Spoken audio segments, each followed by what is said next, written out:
minutes of it, but I was playing that video on a loop on YouTube. I did. Dude, yeah. Once it's summer, you got to play that song, man. Oh yeah. Yeah.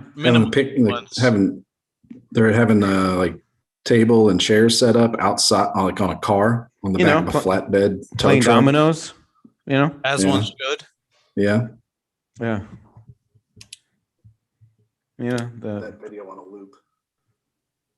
Okay, so now Whitey's play checkers. The brothers play dominoes.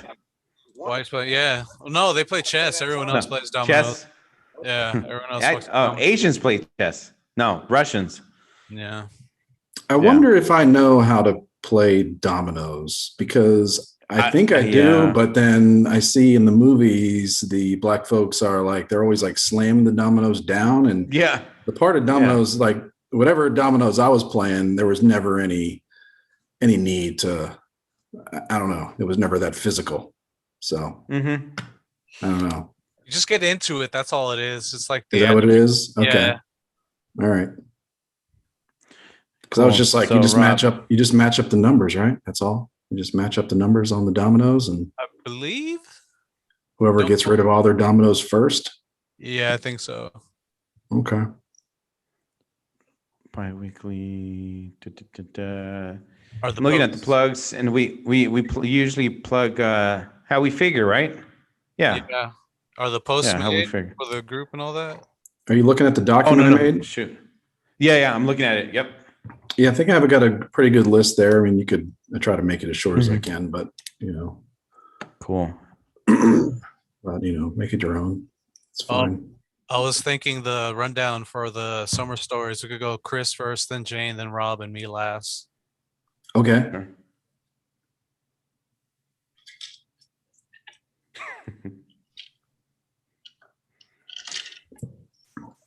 Can't wait to hear all Rob's stories of going to Guatemala and digging wells and building schools. Yeah, dude. Yeah, none. Another day in the life. Yeah. Summertime. Okay, there we go. Summertime. I see it. Brewing backhand. What up, Jane? Brewing backhand. All right, let's do this. I'm gonna go ahead and post. Let's do this. Why does my internet seems really slow right now? By the way, this is not a good sign. Oh, well, as long as I'm just trying to open the document. As long as it doesn't fall out when we do the news, that's all that matters.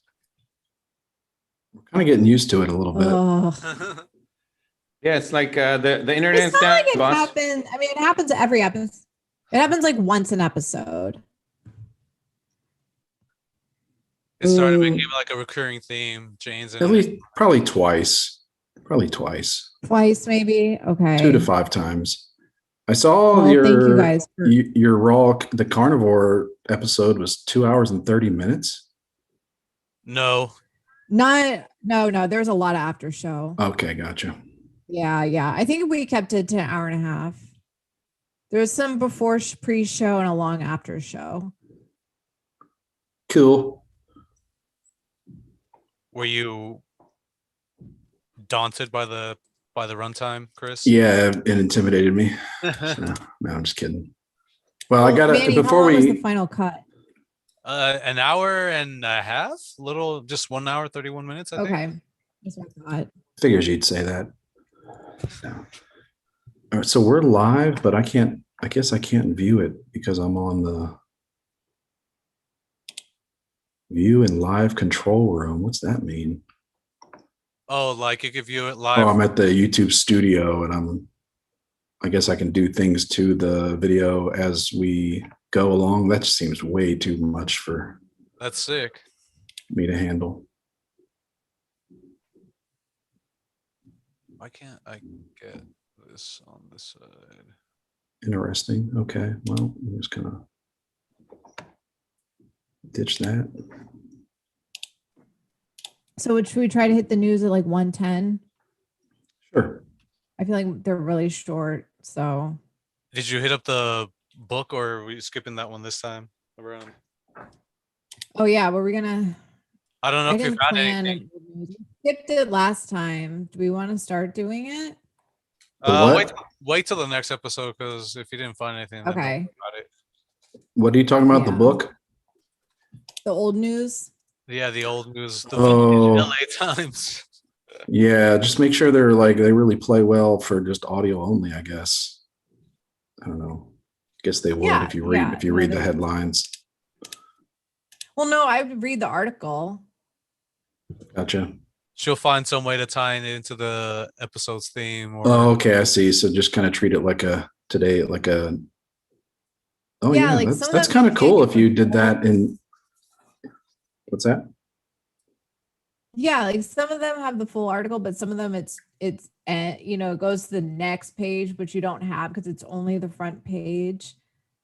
It's really interesting though to see they like give people's addresses. Like if you're in an accident and make the news, they give your actual address. Yeah.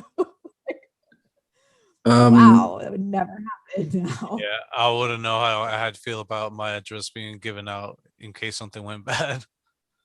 Right. I'd be curious to know when they stopped doing that though, because that must have gone bad really quickly.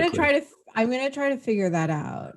Well, what about you can in your news segment, just you do 2 current and one news from the past. Like treat it as a news story. I could do one. Treat it as a news story. It's about sugar. It's about sugar rationing. Cool. And I even Googled it so I could get more information because I couldn't see the whole thing. Right on. I think that's great. I think that would fit in pretty nicely, right? Okay. And Jane's got news segment. Yeah, let me just make sure I've got that art. It's on I took a picture of it somewhere here. Yes. Cool. Yeah, this is so me. Okay. If you're listening, anyone, you got to hit the like button on our YouTube video. Yeah, thanks, guys. We really appreciate it. There should be at least 4 likes right now. Some listeners. We do. There should be 4 likes right now. Damn it! Like and subscribe. I see. I got. I liked it. There you go. I liked mine. So now we have Jane's and my likes. You guys are sad. Woohoo! I'm gonna refrain from giving it a like on my end. Sorry, I can't. Yeah.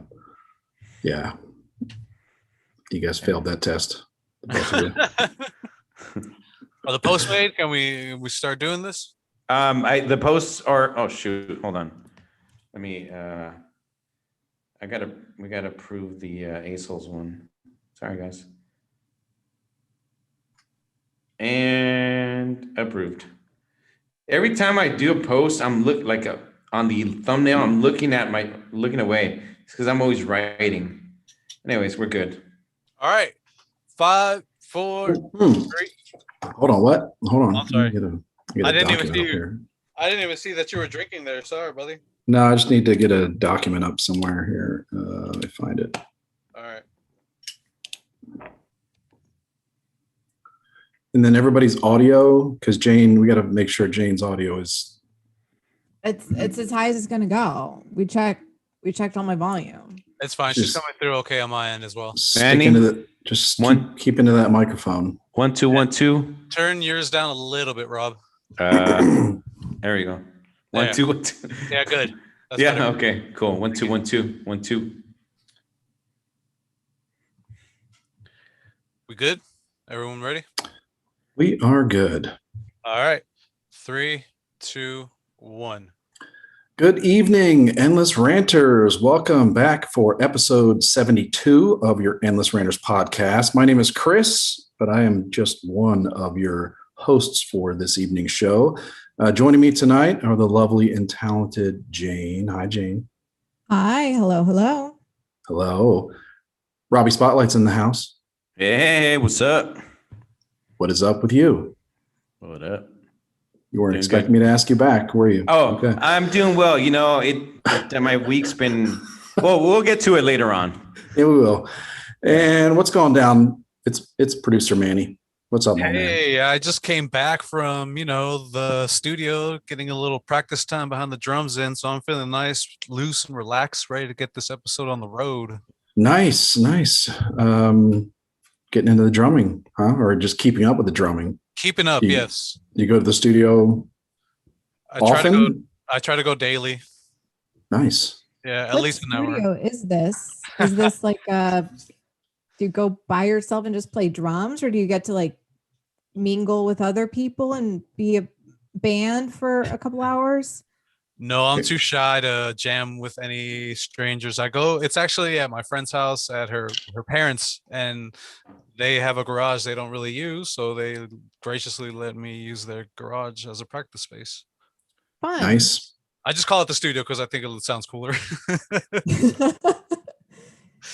Well, Jane, are you satisfied? You were going into interrogation mode there already. Yeah. I was. I am satisfied. It's funny. It's a garage studio. Which we appreciate. Yeah. We don't even have the plugs in yet. Hey, maybe someday we can jam together now that I got a piano. Yeah, we'll set that up. We'll get something going.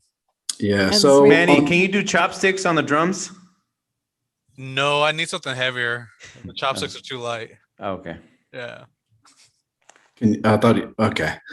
All right. So on tonight's show, we're going to talk about the summer. It's summertime. Summer just began. What does it mean to us? What are our favorite summer memories, vacations, summer camps, etc.? And what are yours? Let us know in the chat. Many of you have already let us know in the Facebook group. But speaking of all that, Robbie Spotlight's here to remind you of all the ways you can get in touch with us. All right, everybody. Okay, yeah. So we have a Facebook group. You can search Endless Ranters Podcast and join up. Just keep up with the conversation. We post funny memes. We post conversation stuff, and we any news that we might be having. Every other week, we have a Zoom happy hour, and we just chit chat with everybody and all our friends on there. Any topic suggestions and guest suggestions, feel free to send them over. Also, check out the YouTube channel. If you're watching us live right now, then you know where it's at. If not, just search us at Endless Ranters on YouTube. Catch the live shows each week. It's always fun to read your comments and messages. And then we've got the Instagram and Twitter as well. Endless Ranters Podcast on Instagram and Endless Ranters on Twitter. And if you want to reach out to us, Endless Ranters @gmail.com. Send us an email, send us a voice message, and we can play it on air. So you got any funny stories, interesting stories, we'll do that. And we've got Manny Moman at How We Figure on Instagram and on Twitter as well, How We Figure. And if you want to say hi, Robbie Spotlight. I was gonna say I was gonna hit you on that one. Yeah, right. Don't forget at Robbie Spotlight on Instagram and Twitter. Instagram and Twitter, and Facebook. Yeah. You get busy on the Instagram. I try. So it's fun. I like to have fun on there, and it's like therapy. So yeah.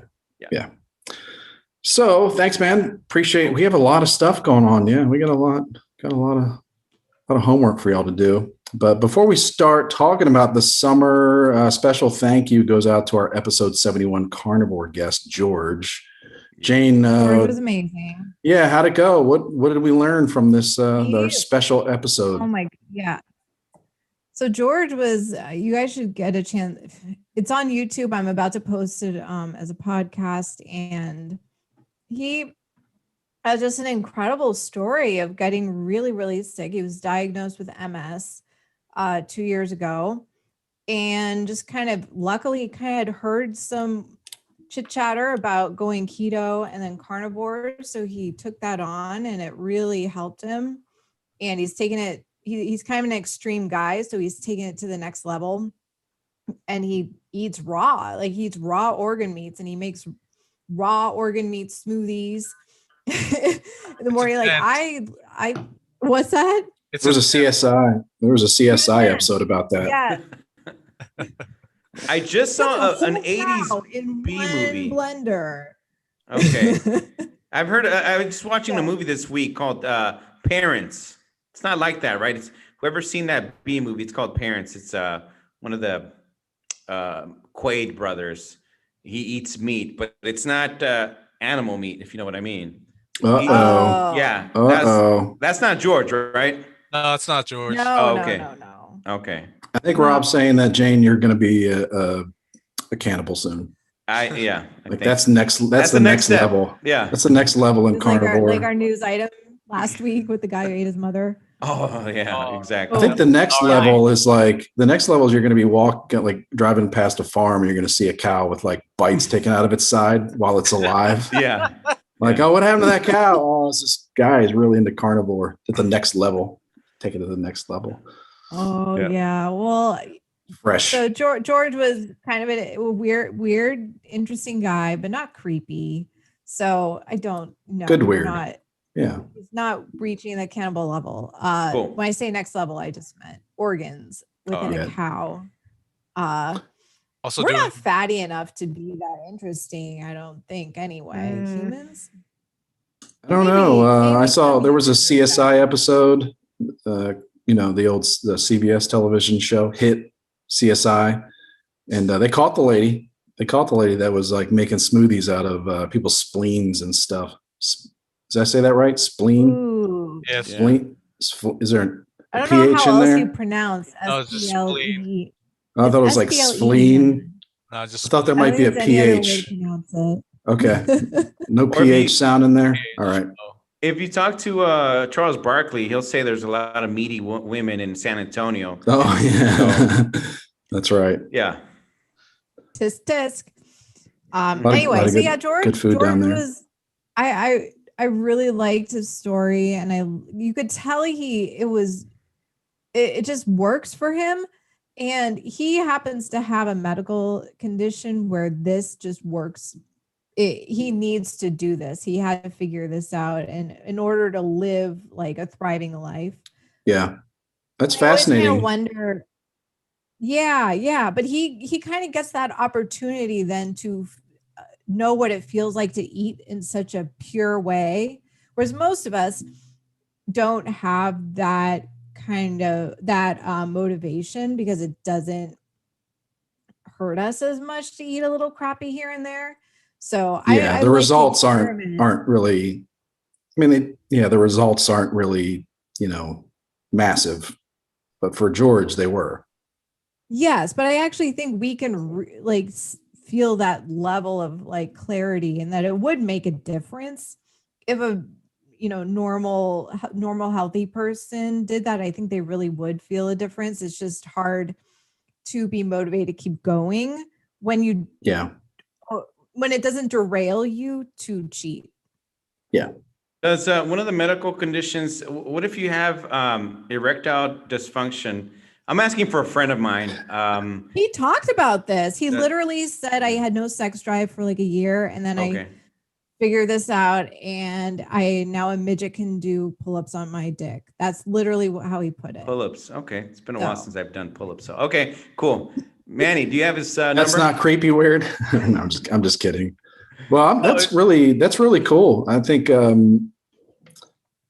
yeah, I mean, I wasn't saying that a normal person wouldn't feel it, but it's like, you don't go from like clinging to life to healthy, you go from like feeling okay to feeling really good, which is great, but it's not like, if you stop that diet, you have MS again. So did that cure him or like greatly reduce the effects of that? Greatly reduce the effects. I don't know if cure is the right word, but he's gone back to the doctor. Yeah. I don't think it's a cure, but he manages symptoms very, very well this way. And he actually got kicked out of MS groups for promoting this. Oh yeah. Which is wild. Yeah, from a natural healing MS Facebook group. He said he got kicked out. So big MS is trying to keep him down, huh? Yeah. Pretty much, man. So yeah, he's got off all pharmaceuticals, and he used to be a total junkie, like heroin addict. I mean, this was like years ago, but he said he has no cravings for that anymore. So this raw meat it's more effective. He's been to rehab multiple times. Like this has been more effective than rehab. Yeah, that's really fascinating. Yeah. He gets into more details on the show, and he also gets into blue light, like blocking out blue light. He wears special glasses. Blue lives matter. Yep. And how blue light matters. Blue lights matter. Blue light matters. Okay. In a bad way. Got it. Yeah, that sleep doctor guy that came on, Adam Carolla, was talking about blue light blocking. Yeah, that's interesting too. I would love to have him back on, in a bit, and then see how he's doing. And I have some more questions for him too. Like I was listening to it again. I was like, oh my goodness, I need episode 71, right? Correct. Yes, and it'll be up soon. It's on YouTube. It'll be up on podcast platforms soon. Cool. We'll definitely try and have him on as a recurring guest just to check up and see how he's doing. Yeah, good for him. Yeah. Good for him. Well, thanks, George. Thanks for coming on the show. Thank you. Absolutely. Yeah. So I think Jane, teased it up. Everybody's got to go listen or go watch right now and then go listen tomorrow. You can do both. You can do both. So summertime, guys. It's officially summer for what? 2 days? Does it turn summer on the 21st? Yes. Or is it the 22nd? I thought it was the 22nd. So perfect 12 hours daylight. No, that's spring and fall. Never mind. The spring and the fall equinox, you get exactly 12 hours of sunlight and 12 hours of dark. I'm seeing here Sunday, June 20th through Wednesday, September 22nd is what I'm seeing. So. Oh, really? So. All right. So. Okay. Yes. So I hope all you pagans celebrated the summer solstice. Yeah, I was going to get started by doing about 30 minutes on the pagans and summer and how it all began, but now we'll skip that part. We'll skip that. Send me a gift. Summer solstice gift. Yeah. Oh, is it gift time? Yeah. Oh, I didn't know that. What's instead of a tree? It's like a big, corn. Plant. Oh yeah, you can save that business. Yeah. Okay, so I was always hung up on that. The seasons all started on the 21st, like it was June, like March 21st to June 21st to September 21st and all that stuff, December 21st. But they changed it up on me. I think they did, yeah. The official beginning and end of seasons. It must be a leap year or something. I don't know. I wonder why they do that, because why did we pick January 1st when it is? Like why didn't we coincide with the seasons a little bit more with the beginning of the year? Must be a big calendar is what's controlling all this. Because of the whole equinox thing. Or I guess if we do it on the equinox, then that changes, right? That may change over time, right? Every year it comes around. Why couldn't January 1st be the first day of winter? And then March. It's true. It's only 9 days off. April. Yeah. 10 days off. Right. Why didn't we coordinate that better? Also, when you think about it, we think of December as a winter month, but most of it's in fall. It's kind of weird. Fucking Obama. Yeah, thanks, Obama. Blame it on the Earth's rotation. I think so. Maybe that's it. It's just that they knew the longest days and the shortest days, and then the time in between that, right? Or when it was even, 12 hours, and then 18/6. But astronomically, is there anything significant about January 1st? Oh, I don't know. I don't know either. It seems like there should be. I've been thinking about astrology lately. I've been thinking about astrology lately because of those Carl Jung videos I watched, because a lot of his thoughts are based on that. But anyway. Ion? Yeah. A lot of astronomy or astrology. There's a lot of astrology talk in that. Yeah. Both. Yeah, I guess they're connected. Shout out to all my Tauruses out there. Okay. Robbie a little too obsessed with the birthday. He is. Yeah. May 1st. Okay.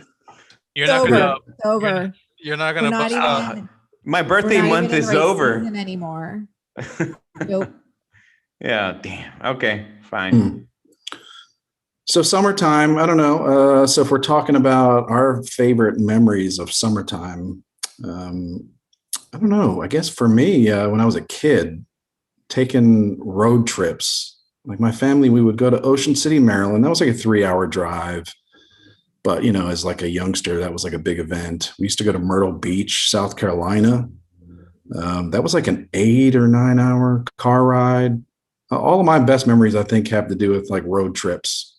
So we would also go to what the north. What did you guys listen to in the car? What did you do in the car on these road trips? Oh, I think that built like forts. Like it definitely wasn't like in the movies for me where you're all sitting in the back and like you're singing songs. That's not. We were like my sister and I were like in the back, like building blanket forts or something. Maybe with a Walkman. Oh boy, there was one of those giant like Ford Squire station wagons. That was a car that we did those trips in at one point. We're talking like early 80s. The first ever Dodge Caravan, I think. Like one of the first ever minivans. 4 people in a pretty big vehicle. Yeah. So I don't know that I don't remember listening to music, or that was my Walkman days, right? Where I had my first Walkman and I had tapes. Yeah, not a Discman, but a Sony Walkman, or like a knockoff Walkman. Yeah. So this would be with your dad and your stepmom? This would be my mom and stepdad mostly. Mom and stepdad. Okay. Yeah. Road trips. We used to go to Martha's Vineyard because we were really lucky. My dad was really white. What's that? And really white. Very white up there. We're gonna rank how white our summer. I think Obama has a place there now, so it's getting diverse. I once took the ferry from Manhattan to Martha's Vineyard. It's a 5-hour ferry, and it was the whitest ferry I've ever seen. It was like that's weird. People ever. It was amazing. That is weird. I was like weirded out. It was that white. It's a long ferry ride. I guess that makes sense. We would go out of take a ferry. We would we would drive in our car all the way up, and some years, and my dad was like an administrator for a Christian group, or my stepdad was, that did like ministries to like college kids, high school kids. So there was just a bunch of kids at these camps, but it was on Martha's Vineyard, and we would drive up to, I think it was Woods Hole. Woods Hole was the marina or whatever where the ferry left. It was pretty short. We'd drive our car on there and take the ferry across, and it was a real adventure because we'd be there for like the entire summer. It was pretty crazy. So the people who don't know, you can't drive to Martha's Vineyard. You have to take a ferry. If you want to bring your car, you have to put it on the ferry. It's an ordeal. I thought that was incredible. Yeah, I thought that was incredible. Like, wow, we're driving a car on a ferry, and our car's on this ferry, and we're driving. What's that? I'm sorry to cut you off, but I have to know, are there any actual vineyards at Martha's Vineyard? Probably, but I don't know because it gets pretty, I don't know. Any women named Martha? Pretty damn cold. Climate. I don't. Yeah. That's a good question. I remember we'd go to the beach and it would be cold AF, cold water. Oh, watch your language. But I know, trying to keep it PG. Trying to reach a wider audience. No, that water was so cold, but as a kid, you don't really care. You're just at the beach. And it's barely even sunny. It was just so cold and out there in the Atlantic. But anyway, road trips. That was I think like really enjoyed that part, getting in the car. I missed that part. That's more than I expected out of your family, given what I know. Yeah. You guys sound kind of detached. Yeah, we're detached now. Yeah. Once we were able and free and able to like leave the nest, we all left. Yeah. But no, I don't know. I guess I like that. I like the places we went, beach, a lot of beach stuff. But the road trip was kind of part of it. I had stepbrothers for a little while too. So that was an adventure. So can't really remember playing music. I don't know. I think about as a kid, like I had no idea what my parents were up to. You know what I mean? I just had no idea. What do you mean they were up front driving or navigating or whatever? I guess, we never really paid attention to their conversations or really cared, like, Right. yeah. Like, I don't know. Sometimes I, watch the movies and the kids are like really listening to their parent. I don't know. Maybe they're not. I'm just saying. I don't know what they were talking about, if they were listening to music or arguing or whatever. Yeah. Home we movies. We were just in our own world. Home movies. Home movies were a little highfalutin for us still. Yeah, And I think TVs available for screen. There were no screens at that point in the early or even when I was a kid, like maybe a Game Boy. That was it. Oh yeah, this is before Game Boy. Yeah. I mean, there was just if you had a Walkman, that was a prize piece of that was technology, for me when I was like 10, 11, 12, having a Walkman that worked and the headphones worked, I had one of those at some point, but my early ones were not. They were like, the Sanyo brand or like an off brand. Cause you can get a Sony Walkman. It was like $100, but then you could get like anything else for 20 or $40 or something like that, But I remember the headphones were always really shitty. They'd either break really easily or the port where you plug in the headphones would get really would get loose really easily. So only one headphone to work. Yes. Yeah, that was frustrating. That's probably why you wanted to spend the money for a Sony Walkman, Well, so nowadays they can't even be called Walkman or Game Boy. They have to be called like non-binary. Walk X. Walk X. Yeah. Game X. Yeah. Game non-binary. Yeah. Yeah, I wonder if Nintendo has a Game Girl. Like you can. Yeah, there you go. Yeah. Well, it can't be pink. Actually, they have the Switch. That's there you go. Switch. Fluid as hell. Yeah, Switch. You can switch from one. Yeah. Well, if you can hear it right now, you can hear the elder Japanese guys in the boardroom at Nintendo laughing hysterically at this idea that they would call it a Game Girl. Yeah. I don't know. Just kidding. They're probably not old Japanese men anymore, are they? Monkey's uncle says Chris used an abacus. It's a joke about me being old. It's awesome. Just want to explain it. Did you get along with your sister on these trips, or were there fighting? I think we got along. We were 5 years apart. And I think I told you she was like an extra mom, kind of. She was like in a role of responsibility because my mom was a single mom after my parents got divorced. So, or, for a little while there. So I think we all just went in our own world. I don't know. Because she probably had a nicer Walkman than me. You do have fond memories of road trips. You look back. Yeah, I think so. Oh. Yeah, if I can put myself in the moment back then, yeah, not a care in the world. You know what I mean? Just hiding out, whatever, in a fort, in a car, whatever, on the way to somewhere awesome. Because the anticipation builds up a lot more. Yeah, I'm guessing parents are more relaxed driving a car on a road trip than like struggling through an airport with, 3 or 4 young kids. I feel for those parents. Yeah, that sounds miserable. Oh, fuck that. Oh, yeah. I was that kid. My mom, what did you do? I threw up on my mom on a flight, and then we had a layover. She was like, her skirt, she was wearing this long skirt, and it was like covered in Jane puke. Hair sick when I was little, and then I figured it out, and I started taking Dramamine. And then I got over it. You still get air sick? Oh, you're over. Okay. No, I don't anymore. I got over it. That's good. I've never had any motion sickness. Oh yeah, that's my sister had motion sickness, so she probably took Dramamine in these car rides. That would probably explain the not a lot of communication. I don't know, because she was kind of knocked out. Clicked with you. Yeah, that's what knocks you out. That's why she was so quiet. She's so quiet for 8 hours. Why are you guys so long? Yeah. Yeah. Do you remember? Yeah, my sister has all kinds of motion sickness problems. Yeah. They still make those. Yeah. Like a little bracelet with a ball in it.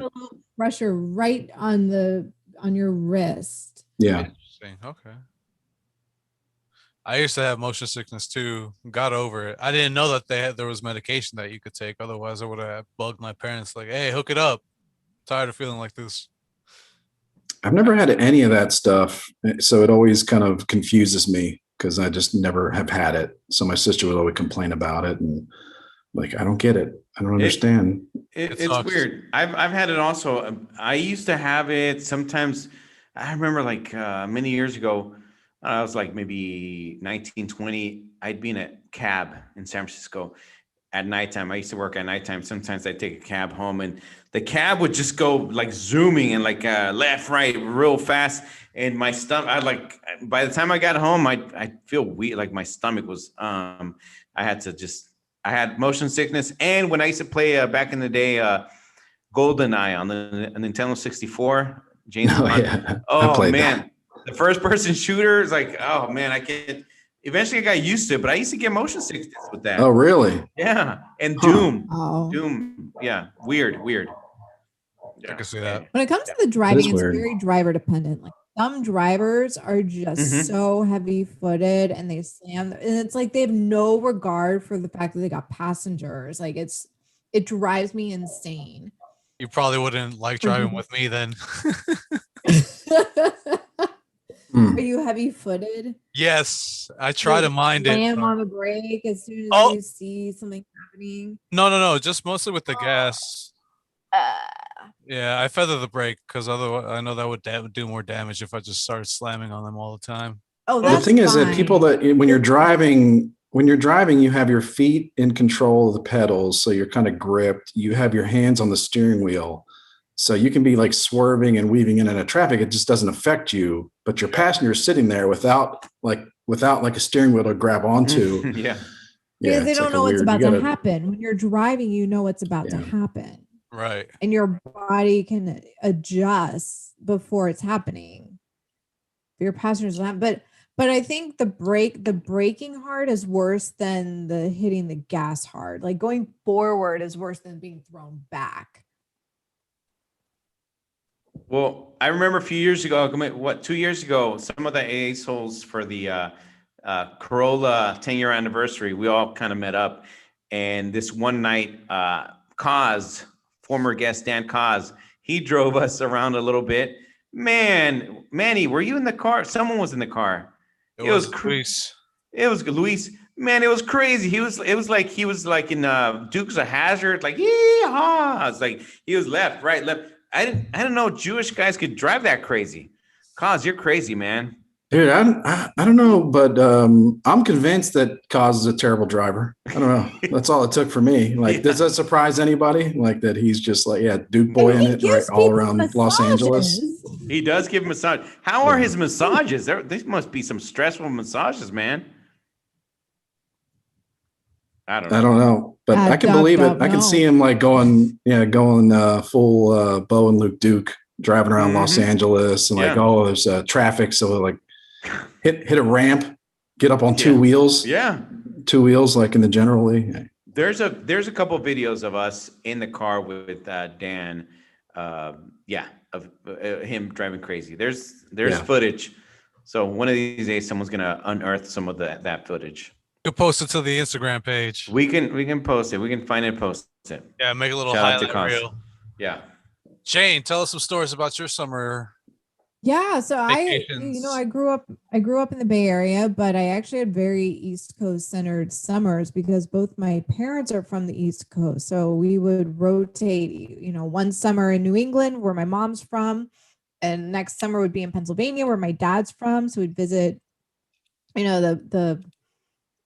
the relatives in each area, and it was really nice. Like I really appreciate it, especially now because I got to see like all the East Coast, like New York, Boston, and went up, really pretty beautiful part of the country. Pennsylvania, we did Pittsburgh. I will say we didn't really see a lot of Pennsylvania. We just sort of stayed in my dad's hometown and go to the Clearfield County Fair, which is like this really, really small town fair where I'm pretty sure people had looked at us and my family and were like, we don't know these people. Who are these people? I've never seen them around town. Like, is that in his small? hometown, you mean? Yeah. It's like that small that you like look at people you've never seen and be like, where did they come from? So, but I always thought it was really fun. So like I was always, now that I'm older, I have like a broader perspective now. And like my dad was sort of like the one sibling of the 7 who got out of the shithole. That's not true. More than one got out, but there were a couple that stayed and, just like did the family thing. And, my uncle's married to a school teacher. My uncle's a truck driver. And so we go visit them, and my cousins were fun. Like I had boy cousins and they played video games, and they would like had this thing. We called it Dumba Dumba. It's like a big ball with a handle on it. And you would just like bounce around the house. Like I thought that was like the You'd sit on it, right? Yeah. I remember that thing. Yeah. So I remember that thing. Yeah, I just thought those were my summers, like super fun, even though I never saw myself as like, I think they kind of saw me as like the rich cousin because we lived in California and whatnot. What? But I never saw, like, to me, it was just like, they were fun. They were just like fun kids. And their house was bigger than ours because it was so cheap to live there. So it's like, you don't understand that perspective. Right. So that was. How did you road trip this? Did you drive from California there, or did you fly and then have a car somehow? We flew and rented a car. Okay. Yeah, that would have been epic. And then the New England. So we would, my mom go see the relatives up in New Hampshire. So pretty up there. And there's like a little lake with a beach, and we do that. And my grandmother's house was just so grandma. She's like the classic. It's the smell. She had like a grandfather cuckoo clock thing, and it would like cuckoo. Those are always creepy. I always see those in scary movies. I'd be scared. I can't have a cuckoo clock in the middle of the night. Yeah. Oh no. I mean, it was the most reliable little cuckoo clock. She had a carpeted kitchen, which was kind of weird. What and she the had fuck? Wait, hold on. What color was this carpet? Oh, it was like orangey yellow. It wasn't long fiber, it was like the short compact fibers. Okay. So it's more rough, coarse feeling. Yes. Okay. Yeah. And then in the bathroom, don't tell me that was carpeted too. That's more common. That's been more common. I think that's more common in those older homes. The carpet in the kitchen was a very short period, but carpet in the bathroom, I think that hung around longer as a thing. I don't even know why it had to become a thing. That's just those two worlds should not be. Anyway, back to Jane's carpeted kitchen. So in the bathroom, she had on, like, hanging on the wall was an article about how important it was to wash your hands. Like, this article is probably from like the 50s or 60s. Is this pre-COVID? Yes. Okay. Okay. This is probably from like the Spanish flu days. Yeah. And so it was sort of just a kind of a running joke in the family. We were all like, oh gosh, she has that stupid article in the bathroom. So one time, and I don't know how my dad got away with this, but my dad took it down. So understand, this is my mom's mother. So my dad is the son-in-law. Right. And my dad he took it down and he wrapped it and he gave it to my uncle, my mom's brother, as a birthday gift. It was like this. It was back in California. So my uncle and my mom are the two siblings who were in California and their families. So we're all like gathered in California. My dad's like, here you go. My uncle opens it and we all just like busted out laughing. It was so funny. That's pretty good. So he stole it. Stole it from grandma to give it to your uncle. Nice. So I don't know if he was a troll. He was trolling. My dad is actually kind of an early troll. Like, hell yeah. I support that behavior. He had a blog. He's pranksters. He had a blog. That's awesome.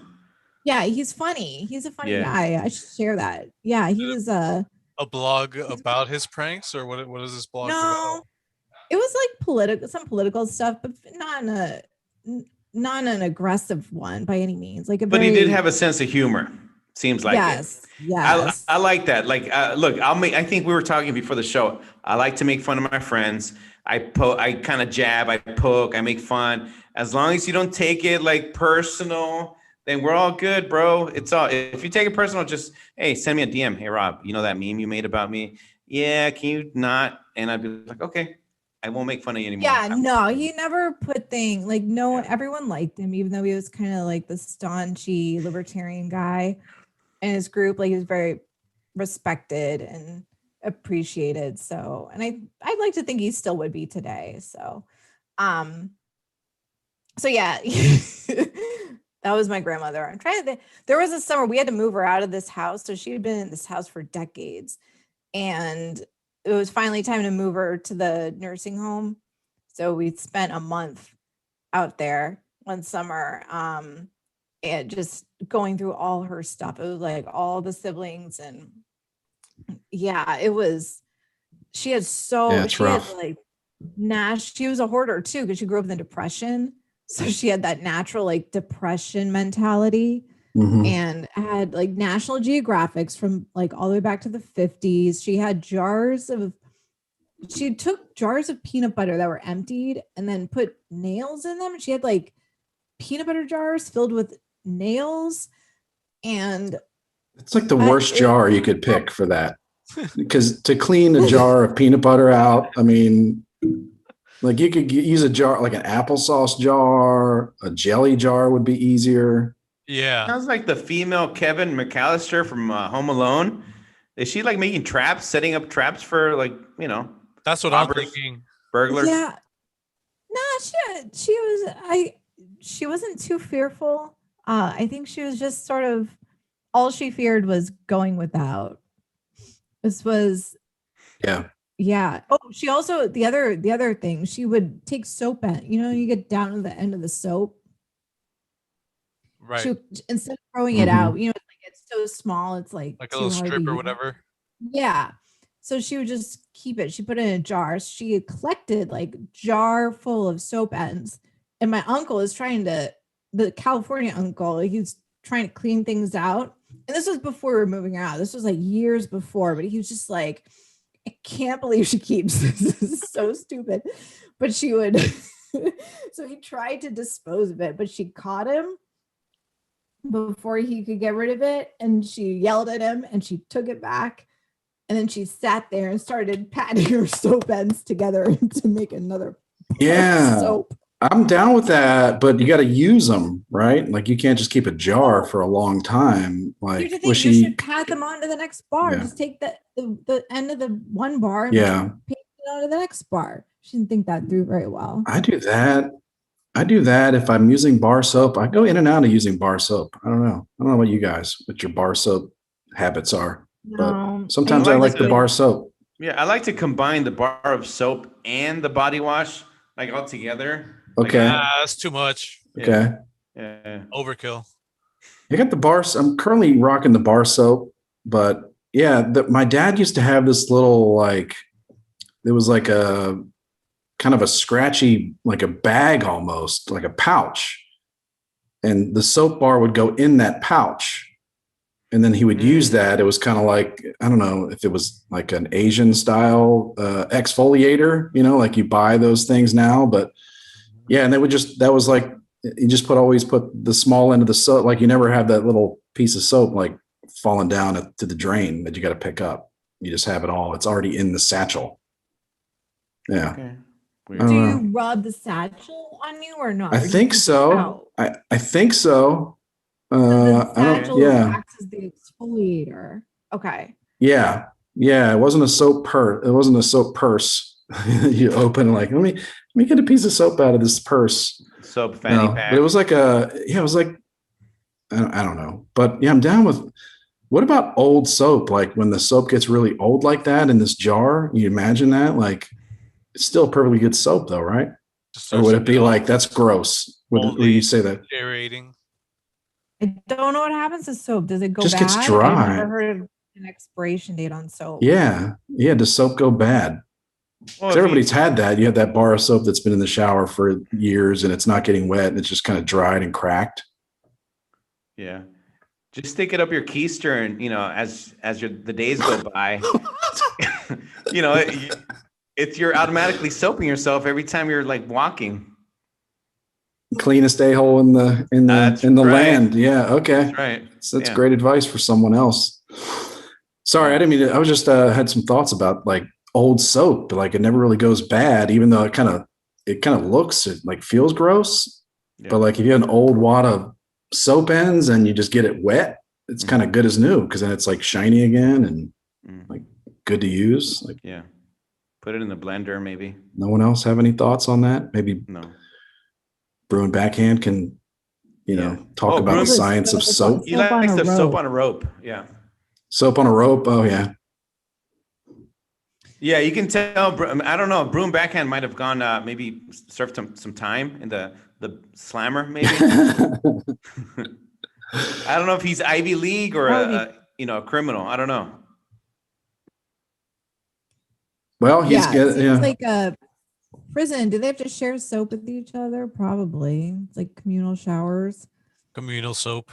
I wonder. Sounds bad. Okay, what about this? What about the gloves that are like half glove and like a loofah, the gloves, and you just kind of use it on your body? Yeah, those are kind of interesting. I have one of those. Yeah, I have one of those. It's a good exfoliator. Yeah, because I've been sunburned like 6 times this season already. It's just the summer just began. I'm like in a constant state of peeling. We get it. You're going out a lot this summer, man. Jeez. This is not a brag. This is like why can't I figure this out? I'm a grown man and I keep getting sunburned and wondering where it all went wrong. What if you get excited in the shower and you use that glove? You know what I mean? It hurts. Yeah. Hurts. Manny? Not that I've tried it, Yeah. Not my thing. Sean Z. No. His uncle. No. Okay. Sean Z's got it right. He knows my grandmother could have learned from him. He says, my favorite part about bar soap is merging the slice of the old bar into the new one. Okay. Sorry, Grandma. That sounds very technical. No, just a quick, You just but Sean's talking about merging one side, like what, you just smushing 2 pieces of soap together. Yeah. He likes the half-breed soaps. Yeah. Splicing Irish Spring with some Dove, some Lever 2000. Yeah. Lever 2000. Yeah. Hey, before I don't know.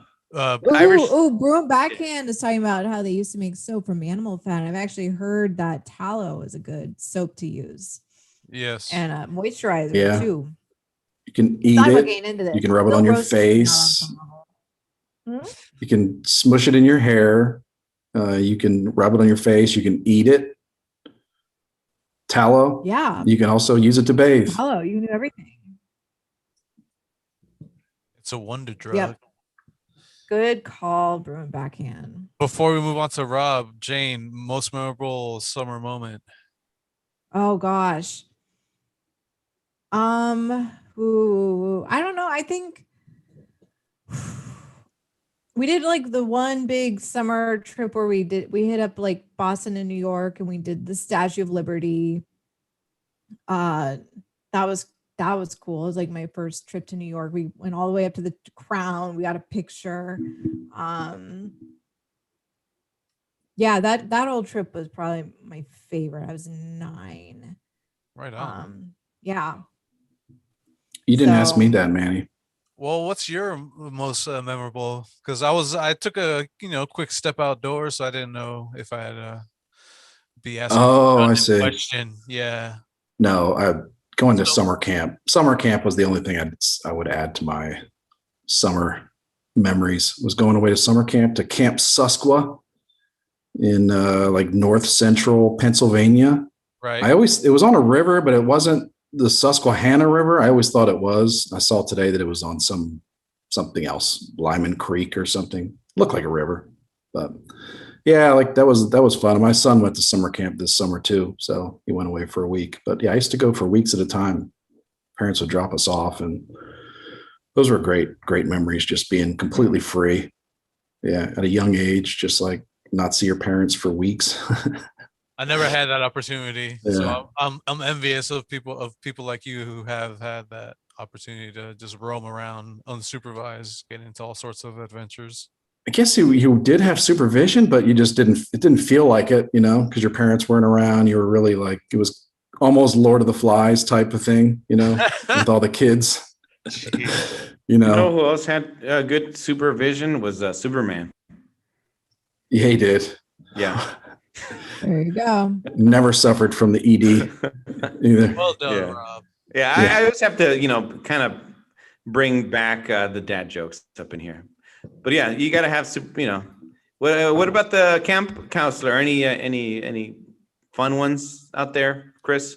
Oh, not really. I was just gonna say they were all like 18, so these were not adults, they because I think the summer camp racket is like you get like, mature teenagers to do all the heavy lifting, like chase the kids around and lead them places. So no, I don't really remember any counselors.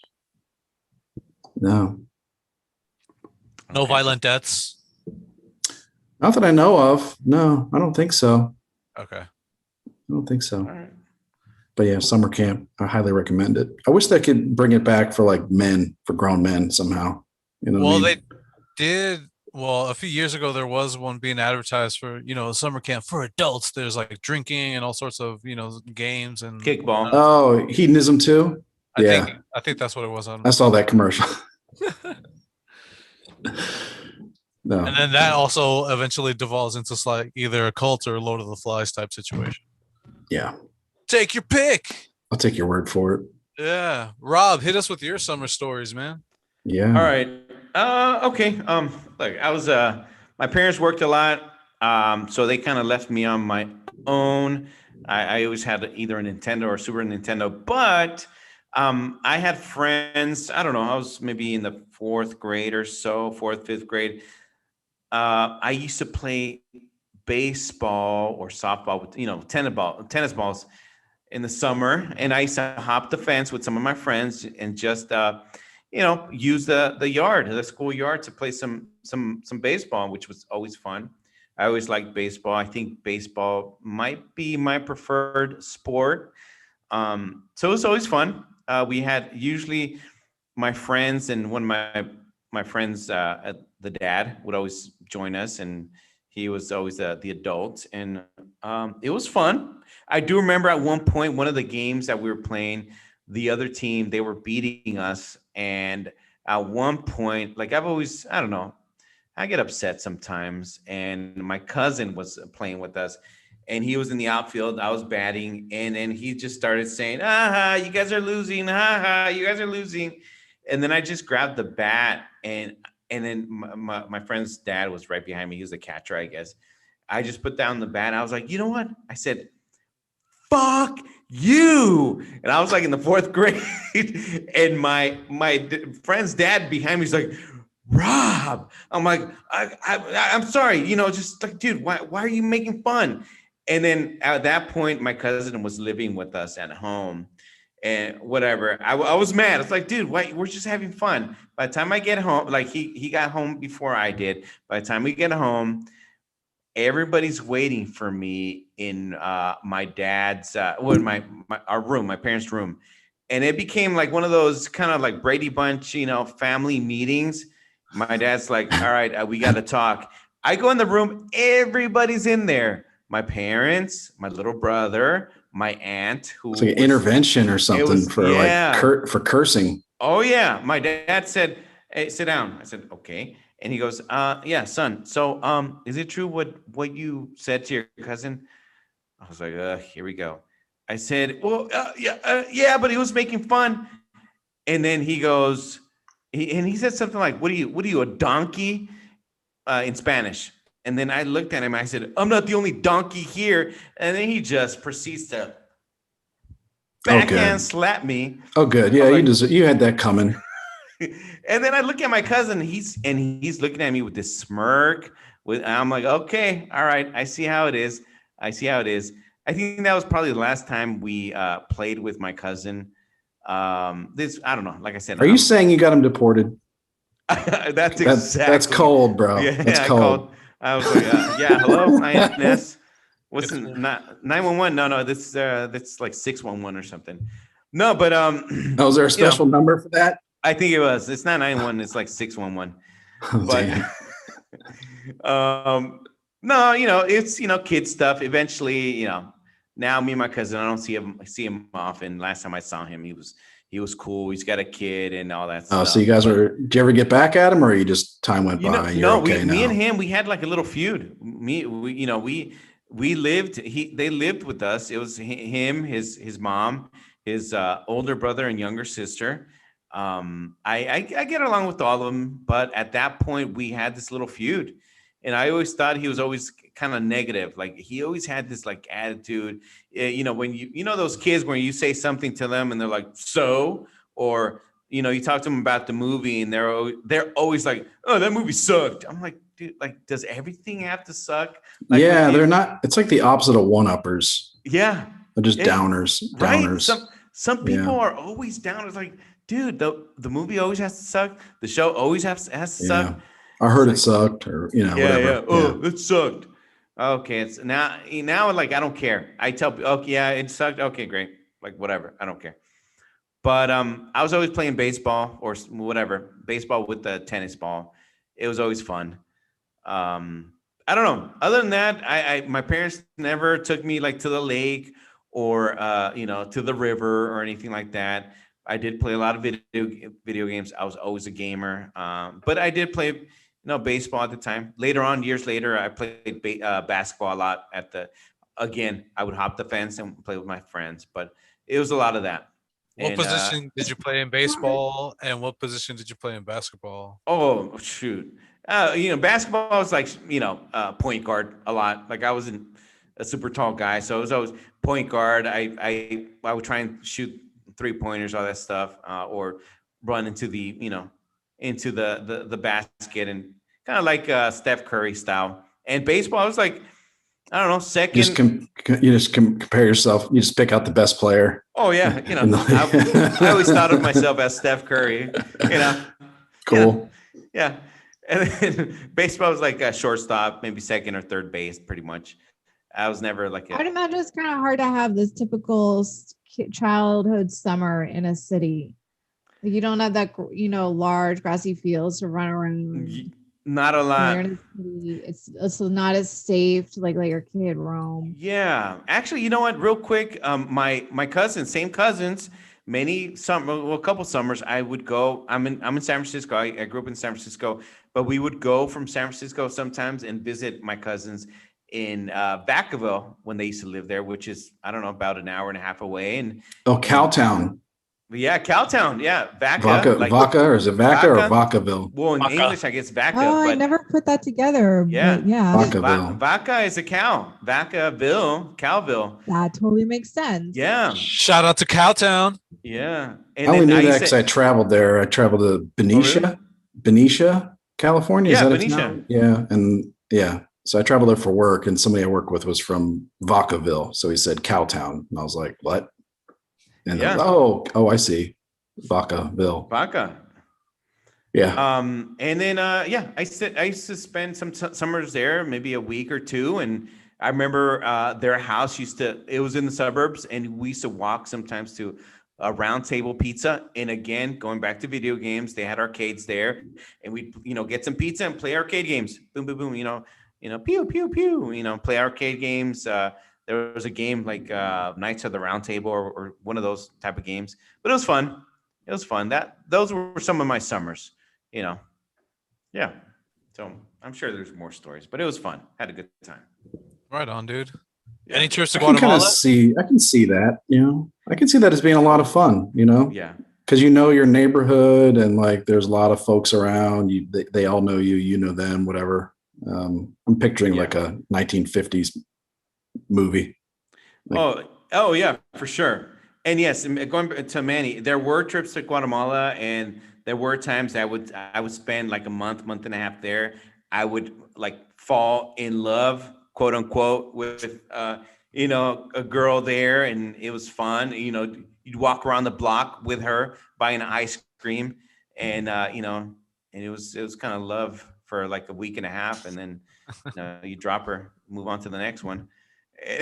After like a peck in the cheek, that was my player days back in the day.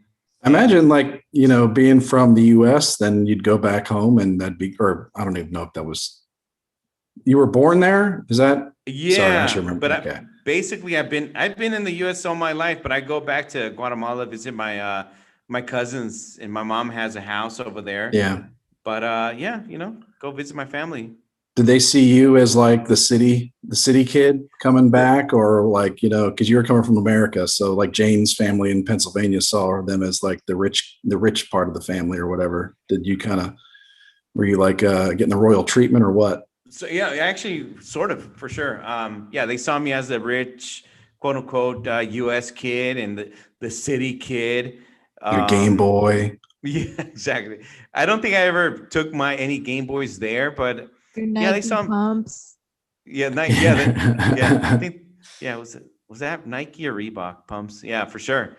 And I when I would visit Guatemala, I'd dress up like a super tourist back in the day. Now, whenever I visit, I try and blend in as much as possible. But it was fun. My mom, like I said, she owns a house in Guatemala about 5-6 blocks away from the beach. So that's always fun. It's had a nice. Yeah, I had a nice time. It's good. So those were some of my summers as a youth. That's awesome, man. Yeah. What about you, Manny? So the earliest memories that I can recall were actually living in Mexico from about 2.5 to 4. So I spent a couple summers there. They were very interesting.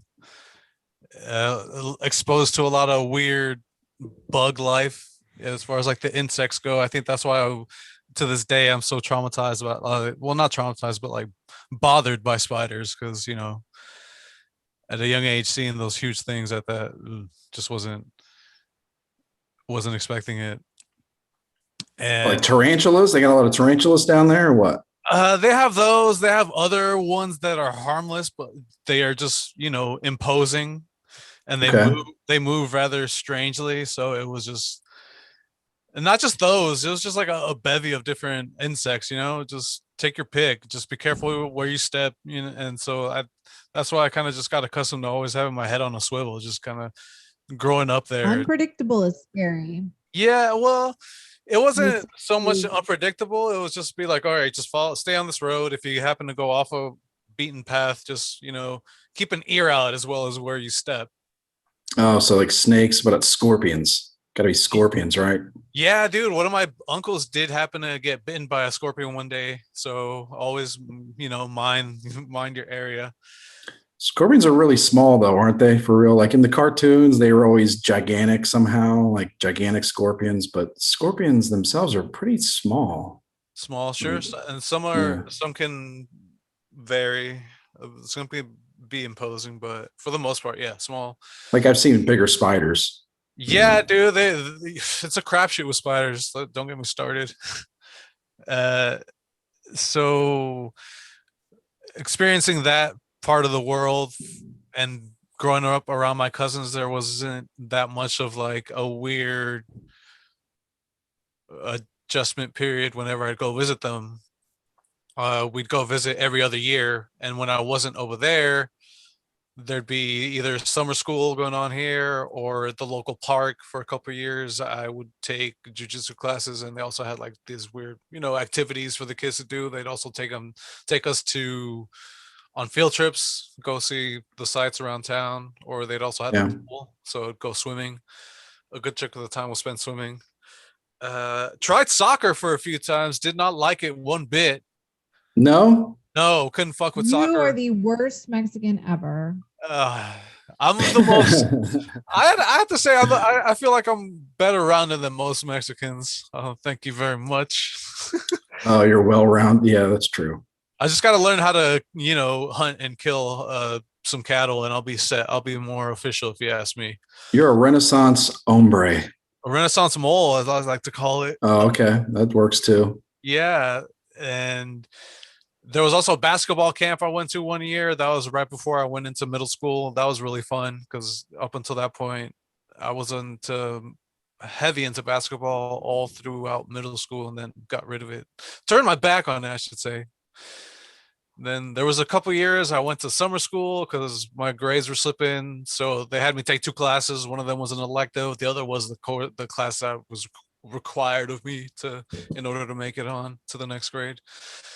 And unfortunately, one of those classes was math. And for some odd reason, the teacher was obsessed with baseball. So there was a portion of the class was dedicated to curriculum. The other portion was like, all right, let's fire out this fantasy baseball. I was like, fuck, no, get me out of here. Like I do not like baseball. I've tried watching many games several times and they always just put me to sleep. The last thing I want to do is make believe we're playing baseball. Fuck you. And what sports are you into? Do you watch any pro sports? I like hockey, but I haven't made an official effort to keep up with the season, but I feel like it's always going. And I know it's streaming on YouTube. Yeah, it does feel like that. Yeah. I was into basketball up until high school, and then the other ones that I love billiards, but I don't know when those games get broadcasted. And then you gotta have like ESPN4. Yeah. For that. Yeah. Billiards, wow. Okay. And then skateboarding, BMX. That was the other cool thing about summers too that I look forward to was when I lived with my uncle and aunt and my aunt. They had cable, so that's when I was exposed to a lot more programming, and I would watch the X Games. And about 97, 98 is when like they got rid of the street luge, they got rid of the rock climbing, they had like skydiving as well for a bit. And aggressive inline. They got rid of all that and they completely focused on skateboarding, BMX, motocross, and that was it. So that's where I just got exposed to it, even on a much more frequent scale. Thank you. Yeah. Yeah. And so there was always something going on each summer, man. If I wasn't here, I was in Mexico. If I was in Mexico, I was back here. And it's hard to pick, honestly. I think just going to Mexico and keeping in touch, kind of seeing all my cousins, all my family down there grow up. And it was always there wasn't any warm up period. It was always just catching up where we left off. And I like Rob was very much into video games, but I didn't need to have that, outlet since I was always like, this is the one thing that Jane would approve of my Mexican if you will, is we have a huge family, so there was like always a boatload of cousins to hang out with. And it's funny too, my uncle, he owned a pool hall, so one of the times when I was down there, that's why I was such a huge fan of the game, is I just hang out. I couldn't play, but he let me just sit off to the side and watch other people play, and that's where I was just like seeing the angles and just seeing how fast and frenetic everything was, is where it planted that seed. What region was this? Was it near a major city or anything, or was it just kind of out far away? My dad is from Vallarta, so that's like the port city. Yeah. Okay. Vallarta. And it's in the same state, Jalisco, where my mom lives, but she lives 5 hours east inland. So hers is literally like a small town on the side of a mountain. Yeah, that's far enough away where that's very, very remote. Yeah. I guess that's what you just call it, Vallarta there. Like all the white people are like Puerto Vallarta. Yeah, Puerto Vallarta. Just Vallarta. Yeah. Just Vallarta. And if they didn't know that, I'd be like, oh, my mom, she lives near Guadalajara. Everyone knows that too. So did you say Guadalajara? Yeah. Okay. All right. He said it all fast there and, authentic. Yeah. Gotta slow it down for us.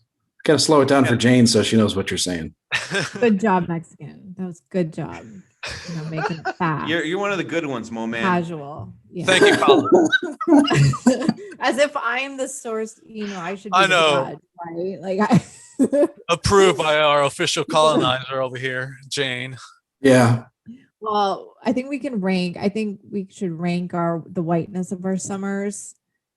You and Chris win by a hands. Oh, Chris beats me. Are you kidding me? No, Chris takes the cake. He went to Martha's Vineyard. That is the whitest thing you can do.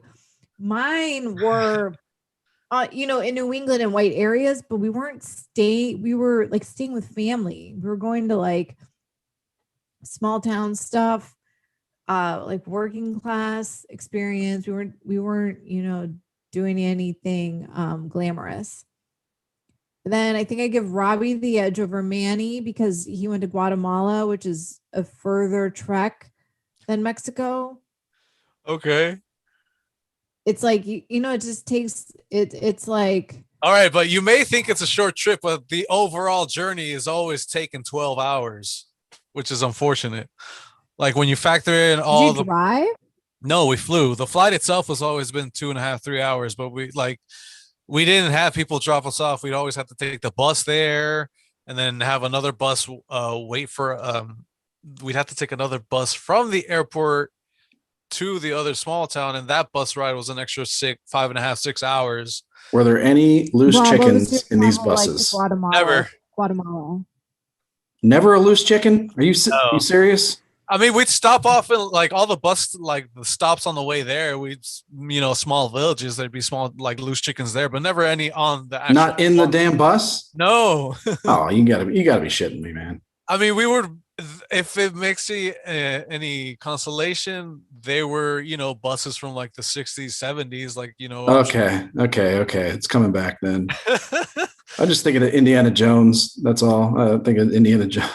I mean, they were super run down. Sometimes they'd break down, so to add extra time to the journeys. That always sucked. Yeah. Well, okay. Well, let me ask you this: if we're gonna, if we really want to examine the whiteness of these trips, did either of you build a school or dig a well? There was manual labor involved in my journeys. Yes. Did you dig a well? Because that's pretty white. That's pretty white. That's pretty white to go to South or Central America and dig wells for people. Put this on your college application. You're right. Yeah. Yeah. I mean, we have to go down to the well to get water. Graham Wellington definitely dug wells in Guatemala during the summer. That's multiple where summers. His family name came from. That's right. Yeah, that's right. I never built any wells or what? No schools. Yeah, guys. It's got us all beat. Is Kevin Rice, our ace-hole friend, our Endless Ranters listener, Kevin Rice. He posted about it. He's like, I was a country club kid, swam and played golf damn near every day of the summer. That's out of the house by 10, back home for of course he dinner was 6, and back to the club until after dark. I bet his dad smoked a pipe in the drawing room after dinner every night with a snifter of brandy. He was one of 8 kids. I didn't know that. That's surprising. There was a few aces in the group that were posting us some really cool stories. I got to hand it to them. Well, let's hear them. Let's hear about them. So, okay, Jeff Lee, me and my neighbor buddy both had swimming pools, just sun, tea, and swimming. We set up an inflatable raft and a battery-operated outboard motor to putt around my pool. Went to the local skating rink, water slide park, Malibu Grand Prix. I guess he was down south, but they had a Malibu Grand Prix in the Bay Area too. Mm-hmm. I guess they were a chain.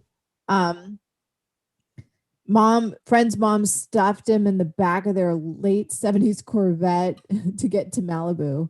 Hell yeah. Left in the cargo area with lawn chairs and boogie boards. We'd come home and stop at the local Foster's Freeze and get a chocolate chip shake. That is the ultimate childhood.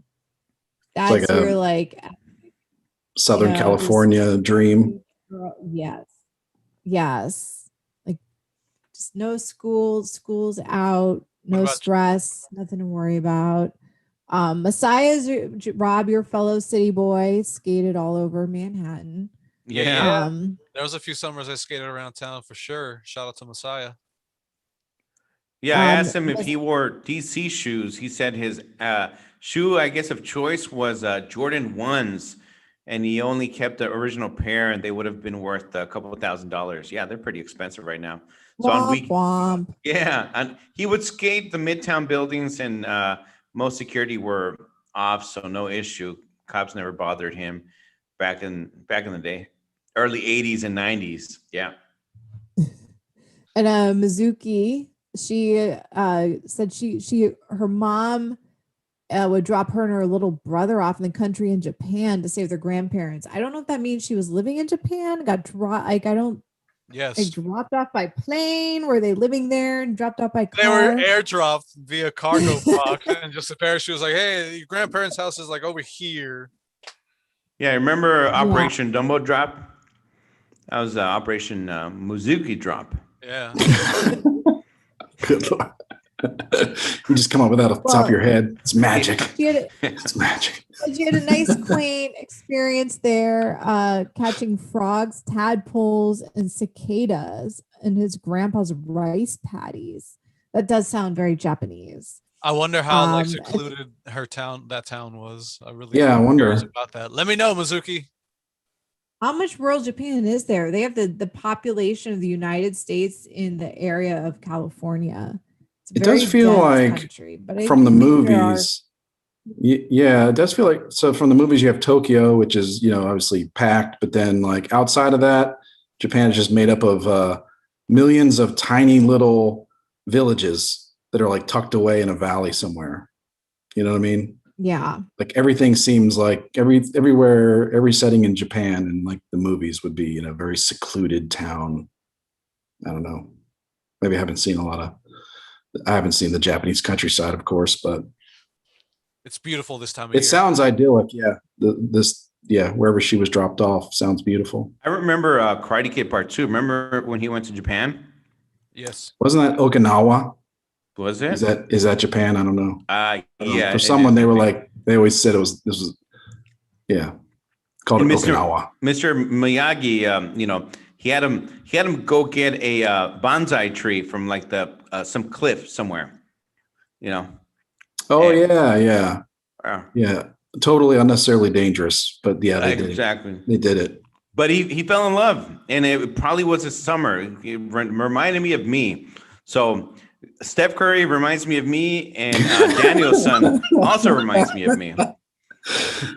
That's okay. Yeah. So she was real pretty. I'm good with that. Yeah. Any other stories? Yeah. Anybody else? Last one, Jeremy Claybaugh. He went swimming at the lake every day, and then rode his dirt bike. And he was in a.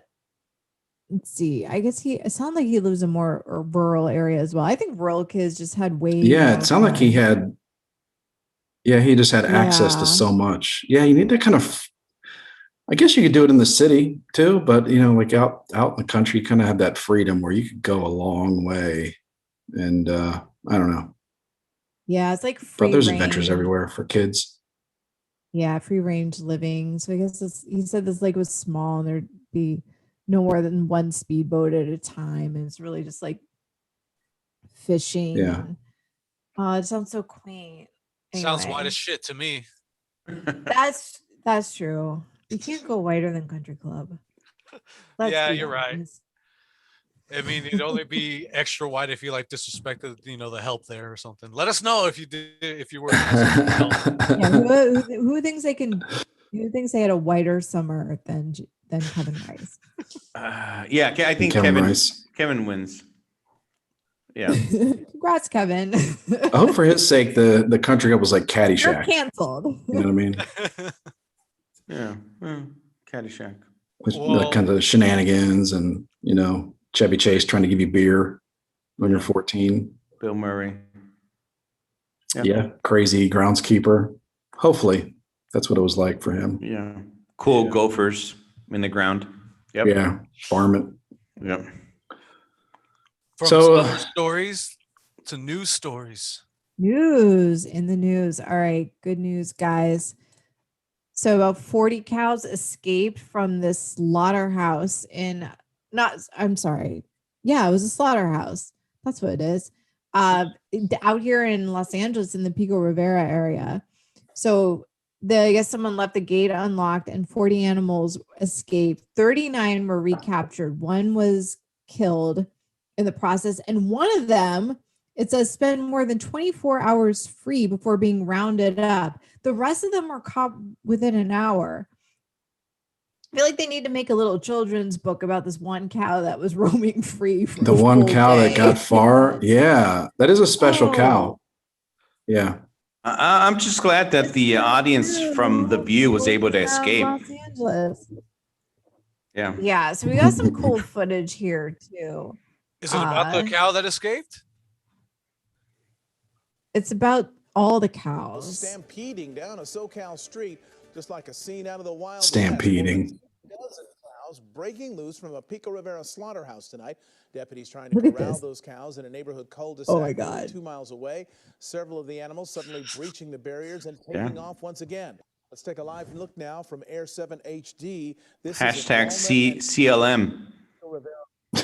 There's a cow on the street there. Cow lives matter. Oh, that's probably the one cow. Around its neck, and they are now some folks trying to get to it right now and see if they can get it. There's somebody that has another lasso. They're going to try to rope that cow and bring it in, but it has been a difficult night, and there have been injuries to both people and, sadly, death to at least one head of cattle. Oh, there's going to be death for all 40 of them very soon. Yeah, it's funny because they're trying to use humane, like be very, they're trying to make be very humane when they capture this cow so that they can bring it to the meat packing plant. Flooded into like just put it down. Like, I guess that, you know, you got to get it on wheels somehow. I think our past former guest, George Carnivore, or George, that probably had something to do with this. Mole Man, can you confirm? Yeah. I don't know if he gets into extreme animal activism. Okay. Look at this, you guys. They're like busting it. Oh my gosh. Yeah. Okay, these about it. They just stampeded through a fence. Just like stampeded through one property. What's in this? What's in this garage that they're all trying? They're like, what's going on in this garage right now? Bring in front of one garage. Apparently, it looked like it was attacking or gonna run over a baby with a stroller. And so the deputies fired and killed the animal. The Manning slaughterhouse is near the neighborhood. It's unknown how the cows escaped and started running away. All I know is that they're running for their lives and they're probably free for the very first time. And, ever. This lady's hair is pulled back a little too tight. That has to hurt, right? Got a lot of thoughts. On this. All right, that one that escaped for more than a day. Okay. Is that the one they shot? That's a person that's reincarnated. Okay. Yeah. I'll put money on that. Is that the one they shot then? The one that lasted an hour on the streets? No, the one that was free for a day. I don't know if they shot that one, but the one. Yeah. No, they shot the one that was headed for the kid. Man, they didn't want to get that kid stampeded on. Trampled on. Oh yeah, there was a stampede. Well, I'm happy for the cows. I mean, they're all dead by now. They're all dead and in your local grocery store by now. But I'm happy for them. You know, I mean, it was their summer vacation. Yeah, get a little taste of freedom. Yeah, if you want to be mad at these supermarkets, you know, right now the beef prices are pretty high, right, Jane? It's pretty high right now. The beef prices. Yeah, it's because of these cows. Yeah. But screw these cows. I'm curious if that one that got killed can still be eaten. Can they salvage something from it? I'm sure they can. Yeah. Yeah. You know, a lot of our Mexican cousins like eating cow brains, right? I'm all man. And tongue.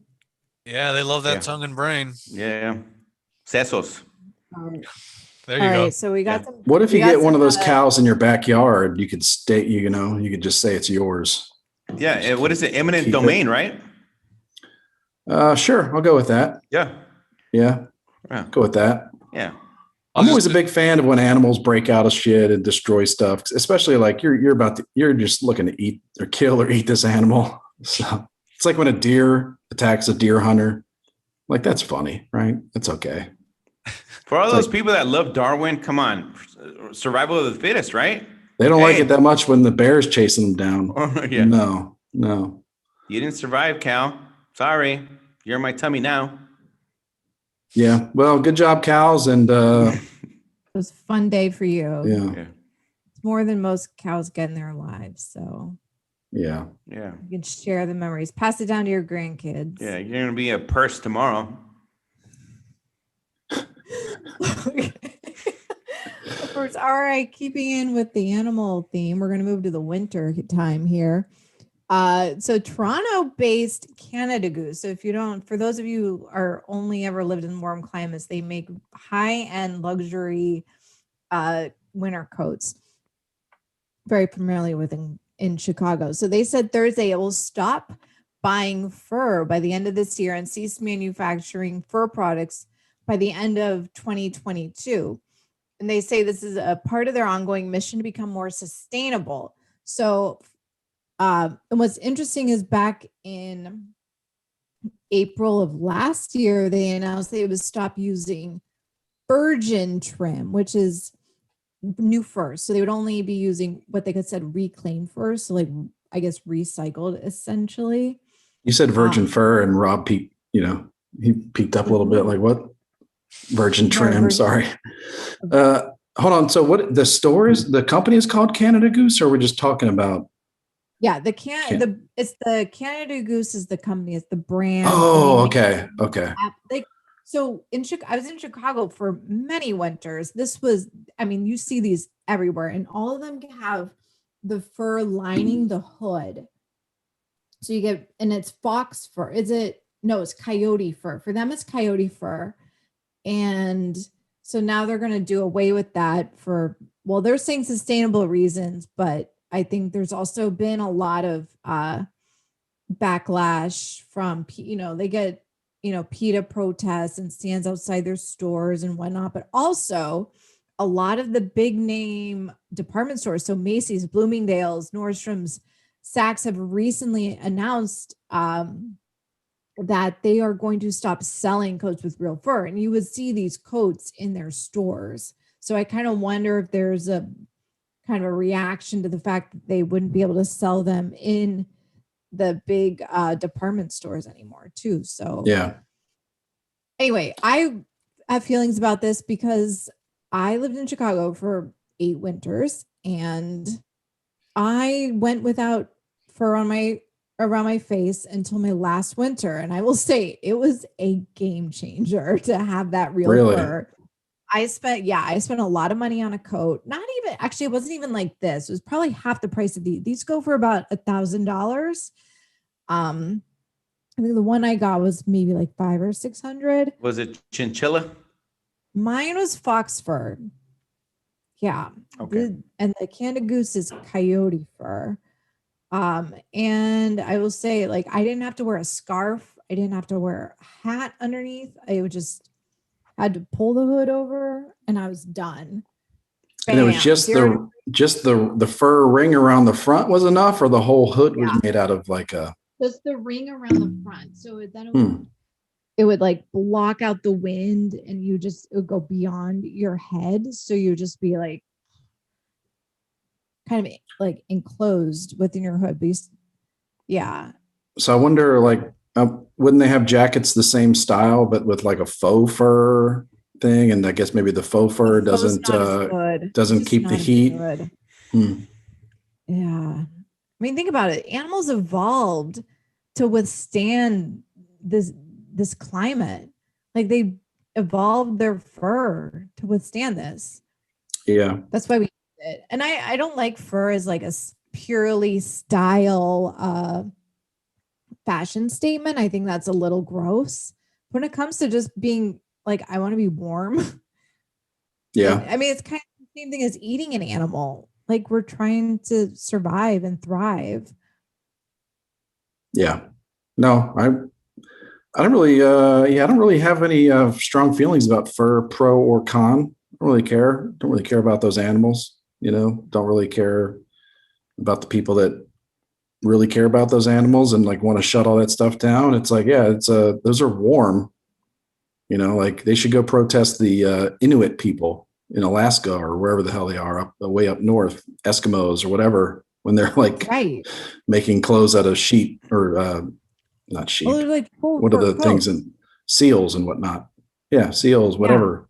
All I know is next time I'm in the LA area, I'm gonna have my bucket of red paint ready. Next time I bump into Jane. Yeah. So, be ready, Jane. Yeah, you can't let that stand. No.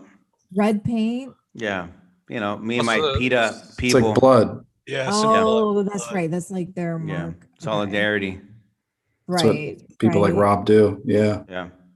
It's all about the red paint, bro. Well, I don't wear it here. I don't need to wear it. Like, it's stupid to wear fur in LA. That's purely a fashion statement. When I was in Chicago, like, damn, I love that coat. Yeah. What about like a fur wouldn't a fur mask be even more effective? Or I don't know.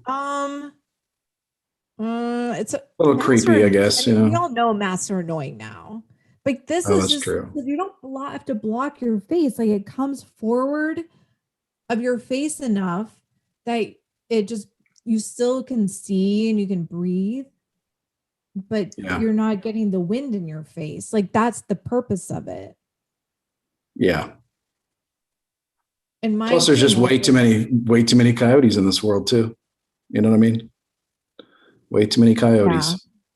Well, what's interesting is so when they said they would stop using virgin for new fur, they said this has nothing to do with the anti-fur protests. It all has to do with becoming more sustainable.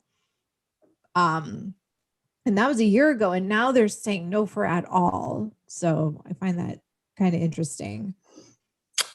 Well, that probably means their stuff. Yeah, their stuff wasn't selling. Probably. I don't know. Like, I saw them all over Chicago. Also, they would only export a certain number so they're based in Canada, obviously, and they would only export a finite number every year to America. So they would never went on sale. Like, if you Bloomingdale's, 25% off friends and family sale, it did not include Canada Goose. Never. It was always full price. So when I was on the cruise, the first cruise I went on, I was in Victoria, and I was like, I'm in Canada. I'm going to go find a freaking Canada Goose. The dollar is strong over the Canada dollar. And I went all over the area I took a break from sitting 5 feet from Adam. I went and looked for a Canada Goose coat, and they're all like, no, we don't sell them. They're not allowed to sell them here on this island because they had like ethical, they decided that it was ethically right. Yeah. You keep saying Canada Goose, and it just keeps, I keep thinking about part of Canada that gets super cold either. So yeah. Does everybody else hate Canada Goose? Right, the animal. Chicago loves itself. Canada Goose. I have nothing against them. Yeah, they make really good stuff. So I'm saying I'm talking about the actual animal. Yeah. The retailer, clothier, they got to do what's best for them. I guess. Don't know if they're actually can't. So I think the idea is maybe they use goose down in their coats, and that's why they're called Canada Goose. I could be wrong, but yeah, is that a filler? Like, use like some kind of feathers, right, to fill coats. Is that goose down? Is that what that's called? Yeah. That's why I say they use goose down in the body of the coat. That must be where they got the name. Why they're called Canada Goose. Yeah. I was remarking about the actual animal, the Canada Goose, and the whole. It's not a Canadian goose or Canadian geese. It's just Canadian goose or Canada Goose, right? I don't know if if they have an actual goose that's Canadian, or if it's just like this is a Canadian brand that decided to use goose down. So they were like, we're Canada Goose. Gotcha. Right. I don't know. Canadian Maverick. Anyway, sorry, I feel like I'm the only one who's passionate about this, but you don't understand how iconic these coats, like these coats are everywhere in Chicago. Yeah. To take away that fur, which I think is a huge part of the functionality of it, is like a big deal. Well, I don't know. I wonder if they could get kind of close function with some kind of artificial something, but then also, and it costs like, 2% as much to manufacture than actual real fox fur. So it's like better for them overall to convert to something that's more sustainable or just cheaper to get and less, get a lot less grief. Yeah. Yeah. And you could still sell it for a lot, probably not $1,000, but still a lot. Yeah. They don't have those at the Burlington Coat Factory. Nope. Telling you, you'll never see them on sale. So anyway, we've got one extra news item here. So we've got a new news theme, old news. So should I give a little background of why we have this? Manny has this book, this like coffee table book of the front page of the LA Times between 1881 and 1981. So 100 years worth. I assume this was like a commemorative book. So there's a couple front pages from each year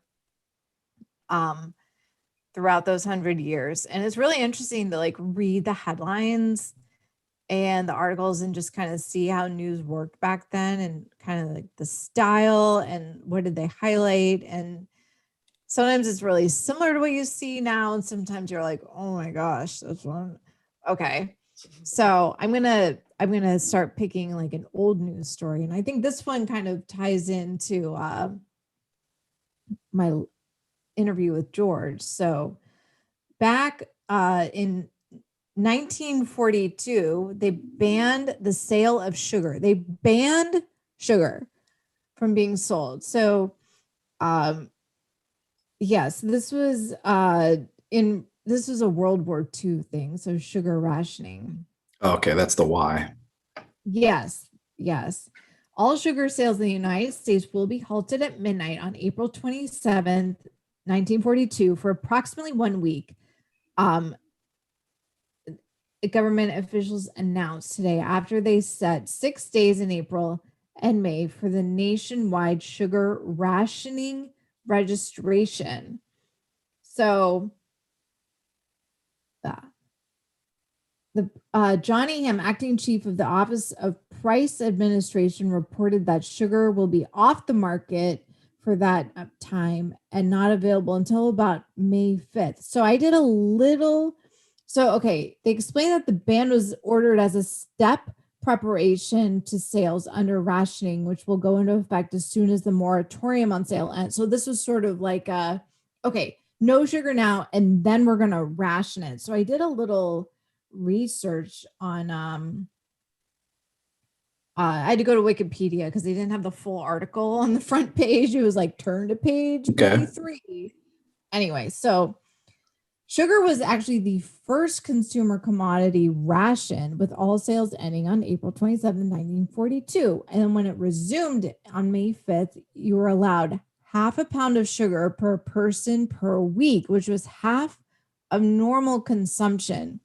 And then businesses such as bakeries and ice cream makers and other commercial users, they got 70% of normal usage, whatever that was. Half a pound of sugar a week. So you were cut back to 1/2 pound of sugar per week. Yep. That seems like plenty. To still, I guess, I guess people were like baking things all the time, but I can't imagine like most people, like at least half the population were men. So they weren't baking. They were just using it in their coffee or like what? It seems like a decent amount. I will say the brownies I used to make, they were really good, took 2 cups of sugar. So that would be, for a family of 4, that would be your entire sugar rationing for the week. Did brownies exist? What year was this again? 1947, did you say? 42. 1942. Yeah, so in the heart of World War II. Yeah. So I'm trying to understand, like, when people were much more gluttonous with sugar back then, and we're just like using it in everything. I mean, it is in everything anyway nowadays, or if, I wonder how much of a challenge that was for people. So the other rule made around the same time, which is kind of cute. Anyone wishing to purchase a new toothpaste tube made from metal, because they were made from metal then, had to turn in an empty one. So you had to keep your old toothpaste tubes. Yeah. They'll throw them out. Interesting how, like, I wonder what the reaction was to the public. From the public, like, we're like up in arms, or like, was there a sense of unity? Like, we're, this is World War II. We're all in this together. Let's just put it. What we've learned is that there was just a massive sense of unity, but I'm guessing that there are probably all kinds of groups that were up in arms about it and trying to fight it. And, they tell me, you can take my empty toothpaste roll out of my cold, dead hands. I don't know. Right. Or they're probably that much energy behind it, like there is now with like COVID rules. Like there's a lot of energy behind being anti-mask or anti-vaccine. I would come together about this. I would guess there was a lot more unity back then. I think there was, but why is that? That's the question. What makes that different than COVID? I don't know. I don't know how to think about that. So more unity back then in general, versus just today with any crisis, anything that goes wrong. I don't know if people would how people would react to that kind of thing these days. I don't know. They wouldn't take it like the news that they'd have to ration the sugar. Yeah, but then if you look at, I watched some documentary on sugar farming and like what it does to the land, and like how that business operates, like, is kind of crooked. So there's probably, I don't know. They probably make it a point to make so much damn sugar that it would never happen here. Oh, gotcha. Yeah, it makes sense. What was the name of this documentary, by the way? Oh, there's a documentary series on Netflix Willy called Wonka and the Chocolate Factory. No, it's called Rotten, I think. It's like 2 or 3 seasons on Netflix, Rotten, and it's like they're like mini docs about a certain food industry and like what's wrong with it, basically. Like whether it's bottled water or avocados or sugarcane. I think they did one for wine as well. Yeah, there's a rotten underbelly to all these food industries that humans just getting to be humans. That's all. Garlic. Yeah. Garlic. Yeah, that was one too. That's right. That was crazy. One of the garlic episodes. That's with China. Like China has like the market cornered on international garlic or something like that. Yeah. Yeah, that's a whole series. I'd recommend it to anybody because it's like avocados are so good. And then it's like, well, there's like cartels are getting involved because it uses so much water in the areas of Mexico. Yeah, you're just like, damn. I ate some guacamole and I killed 3 people, Is there a chapter in there like on the sugary stuff on why so many Hispanic kids have those metal teeth? Well, man, you know about that? It's because they eat so much fucking junk food and candy that it rots their teeth and they have to get the caps. Yeah. I had a cousin who had it like all her, they were all rotten. I think she had to get all the metal teeth. A lot of Hispanic or Latinx kids. Latinx. Yeah. Latinx. Fun times. Yeah. Too much sugar. Yeah. Well, it's an interesting story and a nice implementation. First of many to come, right? From that vintage news book, Jane. It's really fascinating. They have like wanted ads in the beginning in the 1880s section.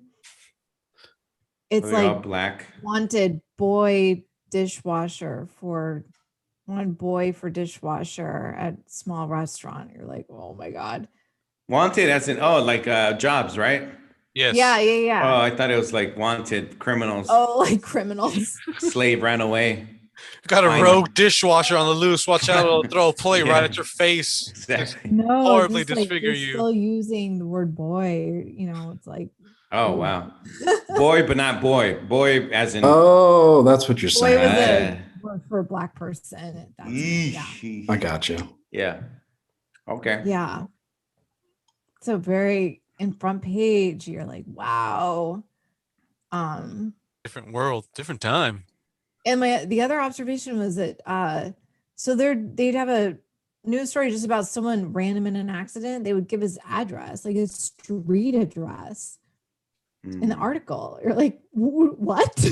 Send them a get well soon card. Send your condolences, your well wishes, whatever. Right. Oh man, is it right. too late to cancel this book? I think this book's a little problematic. Oh, this would be very camp. Yeah. The LA Times. I like it. Should be canceled. They use the word It's- boy. It's all from the LA Times. It's Yeah. all from the LA Times. Okay. Yeah. I think it'd be cool because I'm guessing that's saying the more things change, the more things stay the same. You know, the headlines are going to be very like, I don't know, what do you call it? Dramatic, you know, where newspapers have always been trying to sell newspapers. So yeah, it'll be interesting to kind of listen, you know, hear the stories from back then, but then also kind of see the same things with the headlines, just trying to grab attention or trying to stir people up. Yeah. Make people afraid of whatever it is back then. So, For yourselves, Yeah. man. yep. It does. All right. Should we wrap this up, guys? Yeah. Thanks for the news, Jane. Yeah. Happy Thanks, summer, Jane. everyone. Yeah. Yeah. Happy summer. Thanks everybody for tuning in. Do we have any goodbyes to say or anything from that? I haven't been watching the chat, but yeah, thanks We'll for stick on for a little bit. So thanks for tuning in, everybody. Thanks for listening to the show again. Thanks for episode- sharing your stories with us. Yeah, especially that. Episode 71 will be dropping pretty soon in audio podcast format. So make sure you listen to Jane and George and Manny talking about eating meat, man. yes. Yeah. Very And Mhm.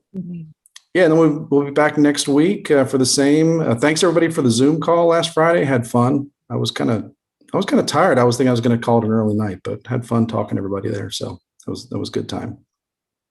But that's all I've got to say for tonight, other than get it on. Get it on. Get it on. Get it on.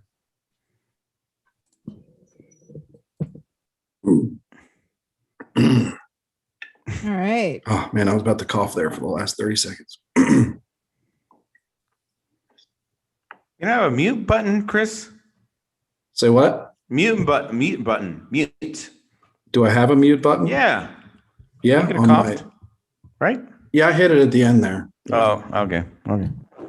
Don't hold back on our account. All right, Monkey's uncle. All right, y'all. I gotta bounce. Gonna go to a concert and I'm gonna eat before split for that. So Have fun, man. yeah, man. Take Have it fun. easy, everybody.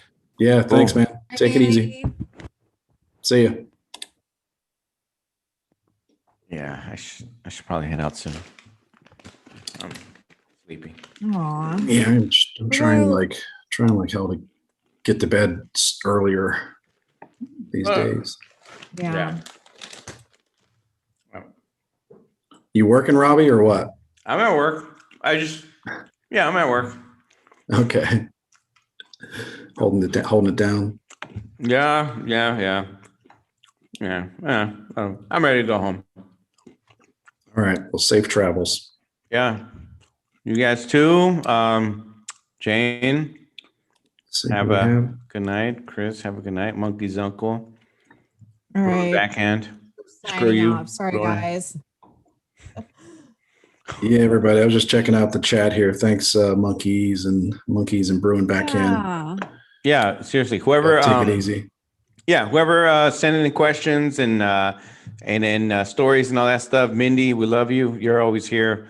You're always awesome. Bruin Backhand, Monkey's Uncle, Mizuki, Messiah, and Country Club Man. yeah, Supersonics. Rice. Kevin Rice. Supersonics. Jeffrey Lee. Cool. Yeah. Thanks, everybody. All right, guys. We'll talk All right, later. gang. We'll see each other. All right. Talk soon. See ya.